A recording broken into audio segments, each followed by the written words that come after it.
Hello there and welcome to the CSS access YouTube channel. 14 June 2022 के down editorial में खुशामदीद। आज देखेंगे कि आज का एडिटोरियल कौन सा है और उसमें कौन कौन से मुश्किल वोकेबलरी हैं और आखिर में फिर उसका एनालिसिस भी करेंगे। So let's get started.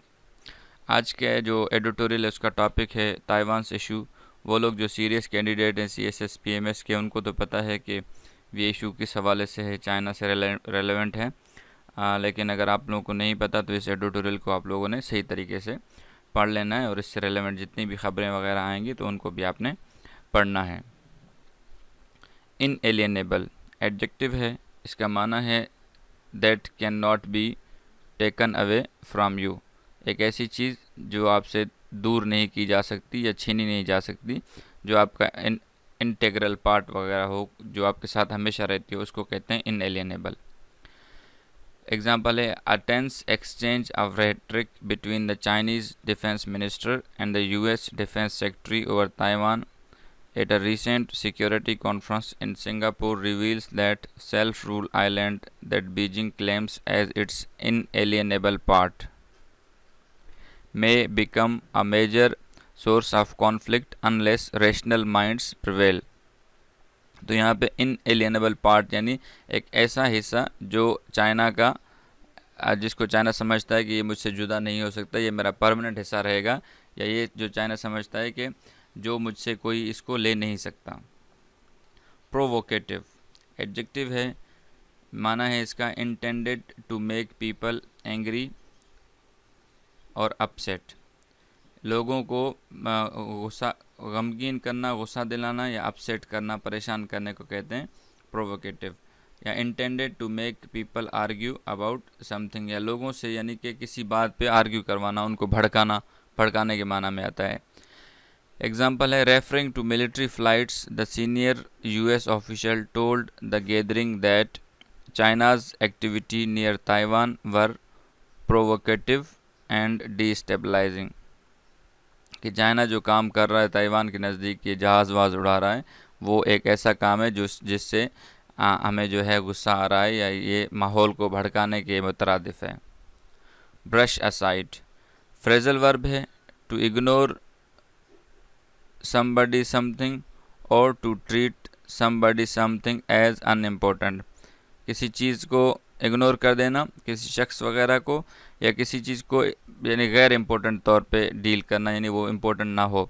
Example है it would be easy to brush aside the remarks of both gentleman as emotional observation, but as the ongoing Ukraine war has taught us, verbal jousting in the international arena can very much lead to a real confrontation on the battlefield। Joust noun है, the an act of arguing with somebody or especially as a part of a formal or public debate। किसी के साथ बहस मुबाहिसा करना किसी बात पे या उसके साथ तकरार करने को कहते हैं जाउस्ट। एग्जाम्पल है it would be easy to brush aside the remarks of both gentleman as emotional observation, but as the ongoing Ukraine war has taught us that verbal jousting यानी ज़बान बयानबाजी को कहते हैं। यानी वर्बल जाउस्टिंग का मतलब है कि आप मुंह से बस जैसे हमले कर रहे हैं और तकरार कर रहे हैं और बहस मुबाहिसा कर रहे हैं। In the international arena can very much lead to real confrontation on the battleground या battlefield। Pique pique verb है, to make somebody annoyed or upset, किसी को परेशान और upset कर देने को कहते हैं। Example the China has been particularly piqued after the US President Joe Biden last month told a questionnaire in Japan that his country would aid Taiwan militarily in case of offensive Chinese action। Spin doctor noun है, a person whose job is to present information to the public about a politician, an organization etc in the way that seems most positive। Spin doctor वो होता है कि जो किसी सियासतदान की मालूमात या किसी ऑर्गेनाइजेशन की मालूमात लोगों तक पहुंचाता है और वो पॉजिटिव वे में पहुंचाता है। एग्जाम्पल है दो white house spin doctors later stressed the fact that America's policy of strategic ambiguity over Taiwan remained further damage to the already fragile Sino-American relationship had been done.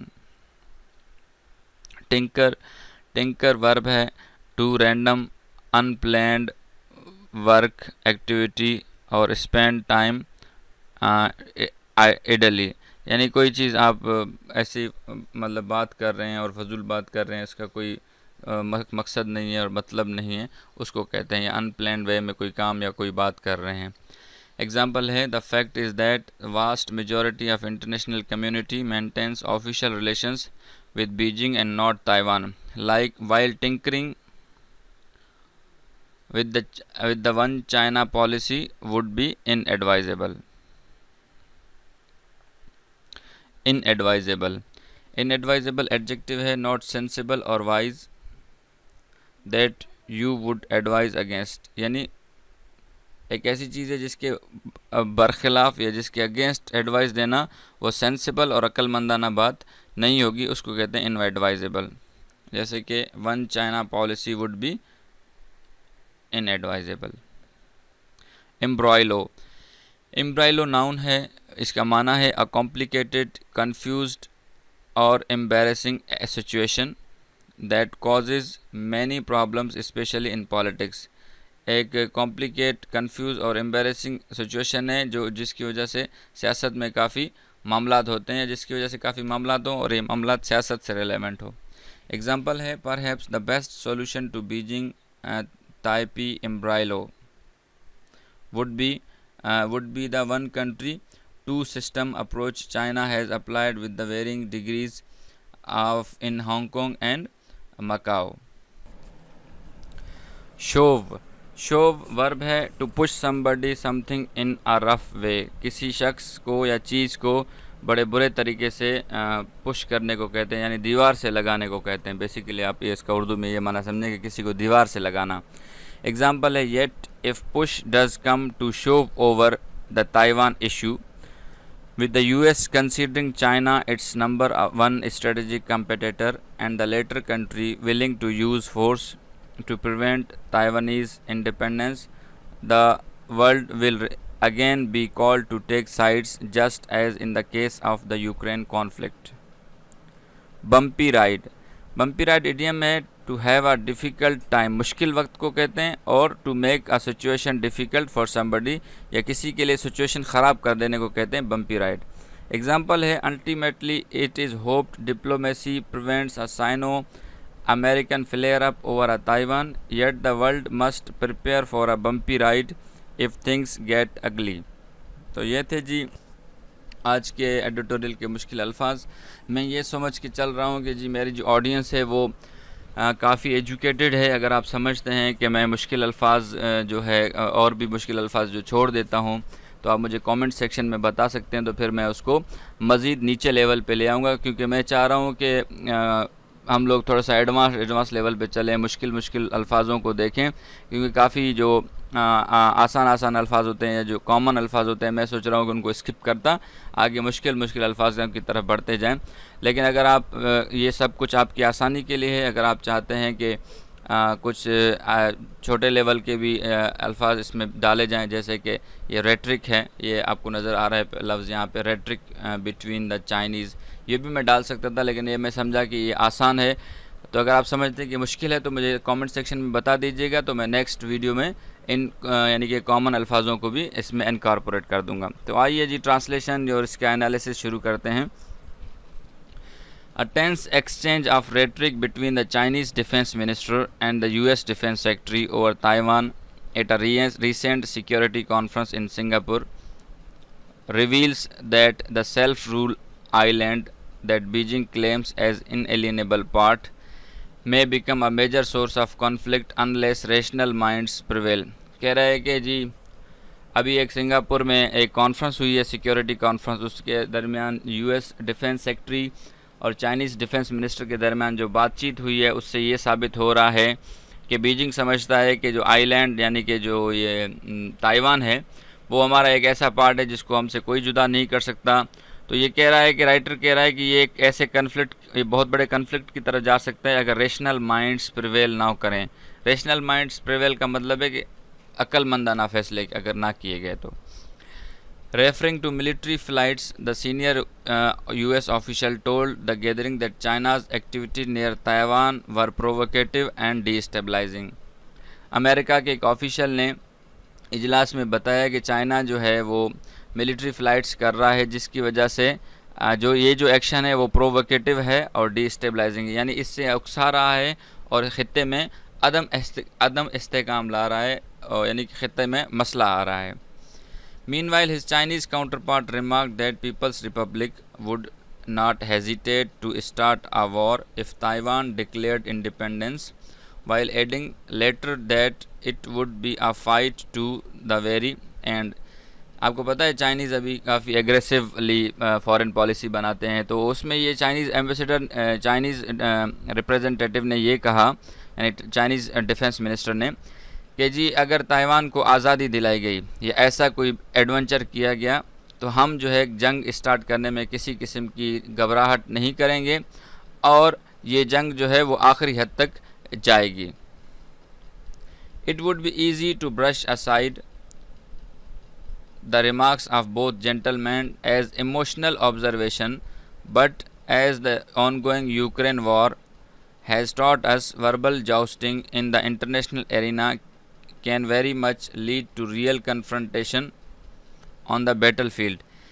कह रहे अगर हम ये जो बातचीत हुई है, अगर हम इसे समझें कि भाई ये एक इमोशनल ऑब्जर्वेशन है और हम इसको जो है ना इग्नोर कर दें, समझें कि ऐसी कोई बात नहीं है, लेकिन जब अभी जो यूक्रेन वॉर चल रही है उससे हमें ये सबक मिला है कि ये जो बातें होती हैं, यानी बातों वाली जो लड़ाई होती है, बातों में जो आर्ग्यूमेंट होती है इंटरनेशनल लेवल पे, वो एक जंग की तरफ ले जाती है। जैसे कि रशिया और यूक्रेन के किस्से में हुआ कि पहले बातें चल रही थी, लेकिन जब बातों से मसला हल नहीं हुआ तो एक रियल जंग शुरू हो गई।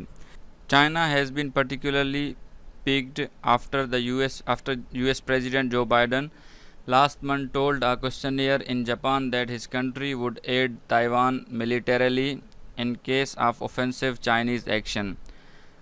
चाइना को इस बात पे गुस्सा आया कि जब अमेरिकन प्रेसिडेंट जो बाइडन ने एक सवाल के जवाब में कहा कि अगर चाइना ने ऑफेंसिव पॉलिसी यानी कि कोई हमला किया या इस तरह चाइना पे कोई कब्ज़ा करने की कोशिश की तो हम जो है ताइवान को मिलिट्री एड देंगे। दो white house spin doctors later stressed the fact that America's policy of strategic ambiguity over Taiwan remained, further damage to the already fragile Sino relations had been done.